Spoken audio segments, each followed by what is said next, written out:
tetapi di jembatan Suramadu ini tuh memang benar-benar getarannya sampai ke jiwa, ke batin saya gitu. Ya bukan portal lagi kalau menurut saya, udah kerajaan. Kalau portal kan masih gerbangnya doang. Kalau ini bukan hanya gerbangnya, tapi sudah kerajaannya di situ. Di situ ada kerajaan jin.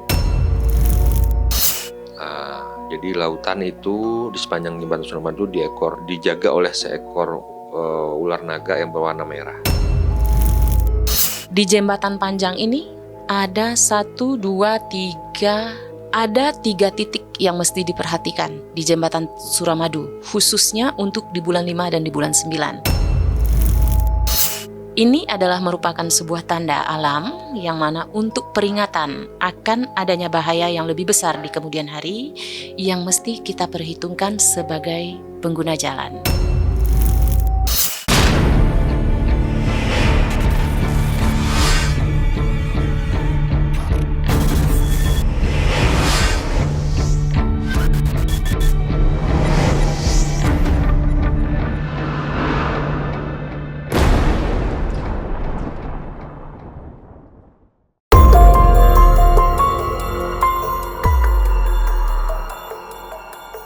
Jembatan Suramadu kembali menjadi perbincangan oleh sebab kejadian yang mendadak viral.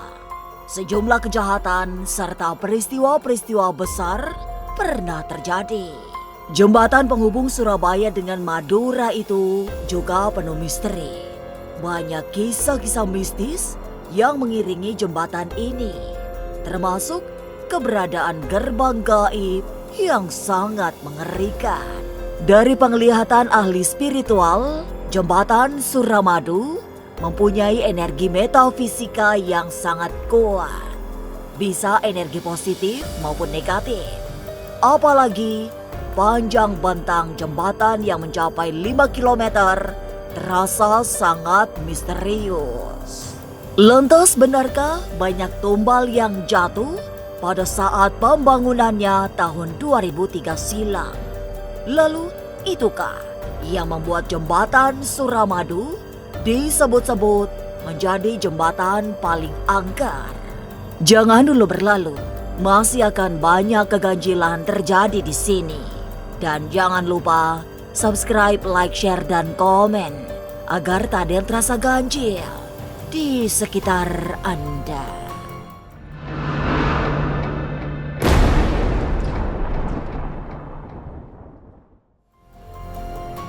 Menjadi penyambung Pulau Jawa dan Pulau Madura, jembatan Suramadu ditengarai memiliki energi supranatural yang sangat kuat. Pembangunan jembatan dimulai pada 20 Agustus 2003 dan baru selesai sekaligus diresmikan pada tahun 2009. Banyak peristiwa-peristiwa mistis selain kejadian-kejadian lain yang tak kalah mengerikan, termasuk kriminalitas yang menjerat para pemotor dengan tali senar yang dilintangkan di kedua sisi jembatan. Tapi memang keangkeran Suramadu tidak lepas dari kisah pembangunannya yang tidak mudah serta butuh waktu panjang. Selama itu pula, konon banyak tumbal manusia yang berjatuhan. Ya, kalau kita bahas mengenai kendaraan-kendaraan roda 2 atau roda 4 yang melintas di jembatan tersebut yang mengalami kecelakaan, memang tidak menutup kemungkinan ada gangguan-gangguan dari makhluk halus di tempat tersebut. Karena makhluk halus itu bisa merusak misalnya baut roda kendaraan bermotor kita atau mobil kita. Dan bisa juga mencelakakan kita gitu. Karena bisa saja seketika itu dia buat misalnya mesin tiba-tiba korsleting, kelistrikannya mati, sehingga terjadi tabrakan beruntun. Bisa saja nanti seolah-olah itu memang kesalahan dari teknis kendaraan tersebut, tetapi ya dari gangguan-gangguan makhluk halus itu gitu. Karena tidak menutup kemungkinan mungkin pas seseorang itu lagi mengendarai kendaraan seperti ada bayangan orang yang melintas sehingga kita kaget, sehingga kita banting setir ke kiri atau ke kanan sehingga mengalami kecelakaan, itu bisa saja terjadi. Kematian sejumlah pekerja proyek pembangunan jembatan dianggap tidak wajar karena beriringan dengan banyak kejadian mistis. Meski ada yang menyebut kematiannya akibat kecelakaan, namun disinyalir banyak kejadian aneh yang menyertainya. Mungkin banyak pekerja-pekerja yang mengalami kecelakaan, baik yang terlihat aneh, nggak masuk di akal yang terjadi. Itu bisa saja terjadi karena gangguan-gangguan makhluk itu yang tidak menyukai akan pembangunan jembatan tersebut gitu. Apalagi di lautan. Sedangkan kita bangun rumah aja di tanah yang biasa gitu, itu banyak gangguan juga terkadang. Kalau di tempat tersebut mungkin sebelumnya memang makhluk itu sudah duluan mendiami, atau di tanah tersebut tadinya tuh memang kerajaan siluman ular. Kondisi jembatan Suramadu yang tak biasa memang memunculkan banyak spekulasi, terutama yang berhubungan dengan dunia gaib. Malah ada yang menyebut Suramadu merupakan gerbang gaib yang tidak boleh dibuat sembarangan. Ya bukan portal lagi kalau menurut saya, udah kerajaan. Kalau portal kan masih gerbangnya doang. Kalau ini bukan hanya gerbangnya, tapi sudah kerajaannya di situ. Di situ ada kerajaan jin yang berkuasa gitu. Dan kalau memang banyak yang beredar mitosnya ada ular raksasa yang besar, itu benar. Di situ dijaga oleh seekor siluman naga. Sementara itu, di sekitaran gerbang gaib itu terdapat kerajaan siluman yang sangat besar. Salah satu siluman yang paling ditakuti adalah ular merah yang katanya sering mewujud menampakkan diri pada masyarakat luas. Jadi lautan itu di sepanjang jembatan Suramadu dijaga oleh seekor ular naga yang berwarna merah. Itu yang saya lihat secara batin.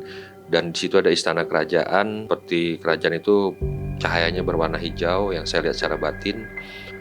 Banyak sekali kayak siluman kurcaci, habis itu nenek-nenek, habis itu makhluk-makhluk yang bertangan besar berbulu seperti berwajahnya serigala. Jadi di situ banyak banget sosok-sosok yang kita bilang misterius.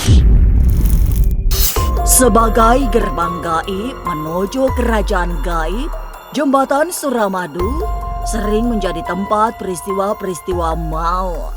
Lantas, seperti apa kerajaan para siluman di lautan yang dihubungkan oleh jembatan?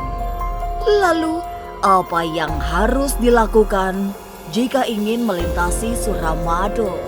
Jangan kemana-mana, tetap subscribe, like, share, dan komen agar tak ada yang terasa ganjil di sekitar Anda.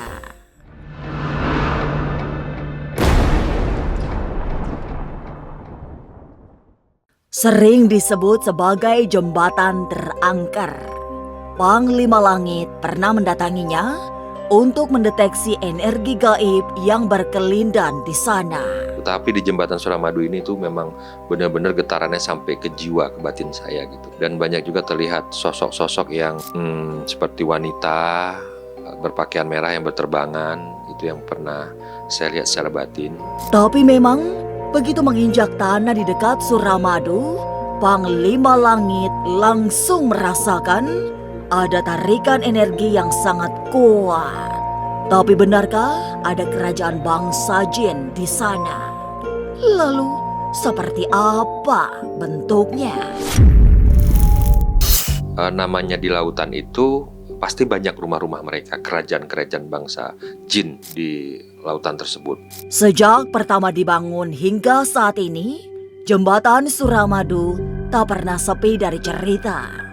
Jembatan ini sungguh tidak boleh dibuat bercandaan, karena jika itu yang dilakukan, malapetaka bisa mengancam dalam seketika.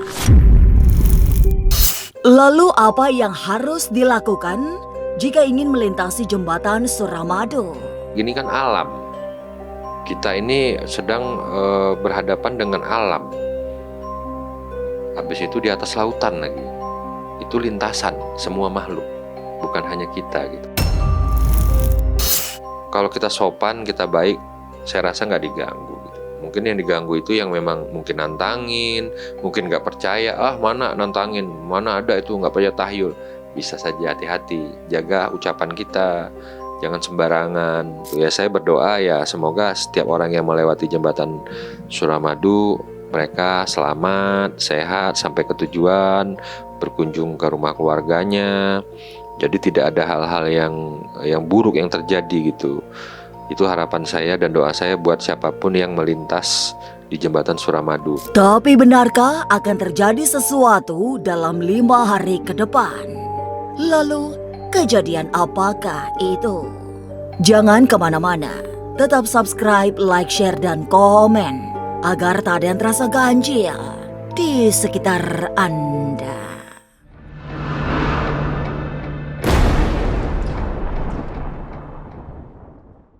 Tanda-tanda tidak baik dilihat Bunda Kaila yang dikenal sebagai ahli supranatural dengan bantuan ampas kopi. Banyak sasmita yang bisa dibaca jika Bunda Kaila sudah mulai menumpahkan ampas hasil adukan kopi. Ini adalah merupakan sebuah tanda alam yang mana untuk peringatan akan adanya bahaya yang lebih besar di kemudian hari yang mesti kita perhitungkan sebagai pengguna jalan. Salah satu temuan aneh dari ampas kopi terlihat ada 3 titik mistik di jembatan Suramadu. Di media kopi atau di kopi ini kalau kita lihat ya, di jembatan panjang ini ada 1, 2, 3, ada 3 titik yang mesti diperhatikan di jembatan Suramadu, khususnya untuk di bulan 5 dan di bulan 9. Yang mana mungkin entah itu ada beberapa hal yang mungkin agak longgar, ada 3 atau 4 titik yang sepertinya perlu diperhatikan di jembatan Suramadu. Dari ampas kopi, Bunda Kaila juga bisa melihat dengan seksama kondisi yang akan terjadi di Suramadu. Pertandanya bisa dilihat dengan jelas dalam 4 atau 5 hari mendatang. Jadi, kepada para pengguna jembatan diharapkan untuk lebih waspada. Hindari melintas di jam-jam rawan yang dipercaya menjadi momentum berkumpulnya para makhluk halus. Itu adalah suatu pesan alam yang mana 1 bisa di zoom ya, 1, 2, 3, 4, 3 atau 4 titik di jembatan yang mesti diperhatikan supaya tidak terjadi hal yang lebih besar lagi. Selain itu, pada bulan 9 juga akan ada peristiwa mengejutkan. Korban masih akan ada, tapi lebih baik diperhatikan, terutama untuk di bulan 5 dan di bulan 9. Kepada para pengguna jalan, Bunda Kaila menyarankan bukan hanya untuk hati-hati, tapi saran untuk mengalihkan perjalanan tidak harus melewati Suramadu. Tapi, kalaupun memang terpaksa melintas di jembatan Suramadu, lakukan beberapa ritual kecil sebagai tolak bala. Kalau para pengendara mungkin lebih waspada tuh, perhatikan mungkin sebelum masuk ke jembatan itu, perhatikan mungkin kiri kanannya terlebih dahulu ya. Memang ada mistisnya, ada hal-hal gaibnya, yang namanya itu kan lautan ya. Percaya atau tidak percaya bahwa hal gaib itu memang ada, walaupun mungkin tidak nampak di kasat mata orang-orang biasa, tak nampak di manusia biasa. Keanggeran jembatan Suramadu sesungguhnya sudah menyeruak di tengah publik sejak lama. Tidak boleh main-main jika ingin melintasi Suramadu, sebab banyak anasir negatif yang bisa mencelakakan. Inilah ganjil yang akan menguak berbagai misteri di alam nyata dan tak kasat mata. Sampai jumpa pada episode selanjutnya dengan kisah-kisah ganjil setiap hari Senin, Kamis, dan Jumat pukul 5 sore. Tapi sebelumnya, jangan lupa subscribe, like, share, dan komen agar tak ada yang terasa ganjil di sekitar Anda.